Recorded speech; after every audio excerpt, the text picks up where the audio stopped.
नमस्कार शेतकरी बंधूंनो, मी Ganesh Tayde Sahyadri agro services या यूट्यूब चॅनलमध्ये आपलं सहर्ष स्वागत करतो।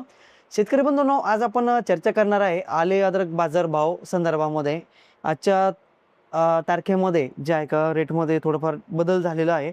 आज तारीख आहे 9 मे 2026 आणि मागील 1-2 दिवसापूर्वीचे जर रेट बघितले तर एक साधारणपणे 6000 प्लस गेलेले होते। तर आजच्या ज्या दरामध्ये आहे बराचसा बदल झालेला आहे। एक साधारणपणे 5000 पासून तर एक 5500 रुपयापर्यंत मालाची जी आहे का खरेदी होत आहे। आणि जर व्हीआयपी सुपर जर असेल एक 5700-5800 रुपयापर्यंत जे आहे का सौदे झालेले आहे। पण सांगायचं हेच आहे शेतकरी बंधूंनो, जर समजा आपल्याकडे पाणी व्यवस्थित असेल आणि जर आपल्या शेतामध्ये जाण्यासाठी रस्ता व्यवस्थित असेल तर आपण थोडंफार जरी थांबलं आपण तरी काही एक आपल्याला जे आहे का त्याचा अतिशय चांगल्या प्रकारे जे आहे का फायदा होऊ शकतो। कारण की दिवसेंदिवस जे आहे का माल कमी होतच चाललेला आहे आणि बरेचशा शेतकऱ्यांना पाण्याचा जे आहे का तुटवडा येतोय, त्या अनुषंगाने जे आहे का बरेचसे शेतकरी माल काढत होते।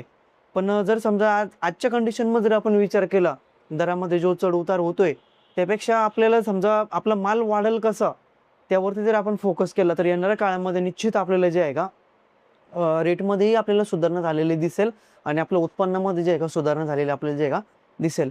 पण ज्या शेतकऱ्यांकडे समजा जास्त माल असेल किंवा 1 एकर 2 एकर 4-5 एकर असं जर प्लॉट असेल तर त्यांनी काही प्रमाणामध्ये त्यांच्या निर्णयाने विचार करून जर आपण समजा माल काढला तरी काही हरकत नाही आहे। कारण की जर मागील 15 दिवसापूर्वीचे जर बाजार बघितले तर खूप कमी होते आणि सध्याच्या कंडिशनला पण ते अतिशय चांगलेच आहे। आपल्याला एक साधारणपणे 15 ते 20,000 जरी भाव झाले तरी आपलं मन जे आहे का स्थिर राहणार नाही आहे।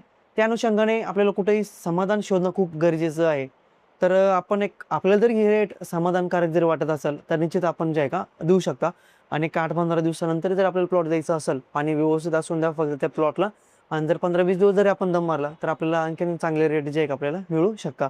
रेटमध्ये जर आणखीन काही बदल झाला वाढवा असो किंवा कमी असो जर काही बदल झाला तर निश्चित जे आहे का तुमच्यापर्यंत जे आहे का त्याची माहिती दिल्या जातील। आणि येणाऱ्या काळामध्ये जे शेतकरी समजा आले पिकाची लागवड करताय तर त्यांनी जे आहे का व्यवस्थित प्रिपरेशन करून घ्या। म्हणजेच की नांगरटणी झालेली असेल, शेणखत वगैरे टाकणं आवश्यक आहे। कारण की आलं हे जे पीक आहे अतिशय स्ट्रॉंग आहे। आपण जेवढे अन्नद्रव्य त्याला देऊ तेवढे अन्नद्रव्य जे आहे का ते घेण्याची त्याची कॅपॅसिटी असते। त्यांनी जेवढं अन्नद्रव्य घेतलं तेवढं आपलं जे आहे का उत्पन्न वाढू शकतं। आता बरेचशा शेतकऱ्यांचा इतिहासही त्यांनी नोंदवलेला आहे। म्हणजेच की एक साधारणपणे 200 ते 300 क्विंटलपर्यंत प्रति एकरमध्ये जे आहे का ॲव्हरेज देखील काढलेलं आहे। पण त्याचं नियोजन जर बघितलं आपण तर अतिशय काटकसरीने जे आहे का नियोजन केलेलं आहे। आपलं फवारणीचं असो किंवा रासायनिक खतांचा डोस असो, त्याचबरोबर जैविक स्लर्या असो, विद्रव्य खतं वॉटर सोल्युबल खतं जे असतात ते असो, त्याचं व्यवस्थित नियोजन केल्यानंतरच आपलं जे आहे का उत्पन्न वाढत असतं। आलं पीक हे असं आहे की याला खायला खूप लागत असतं।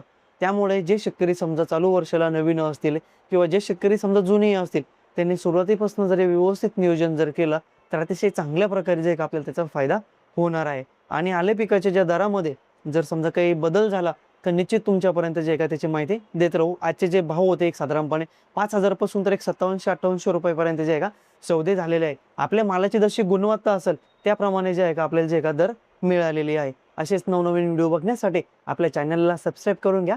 धन्यवाद।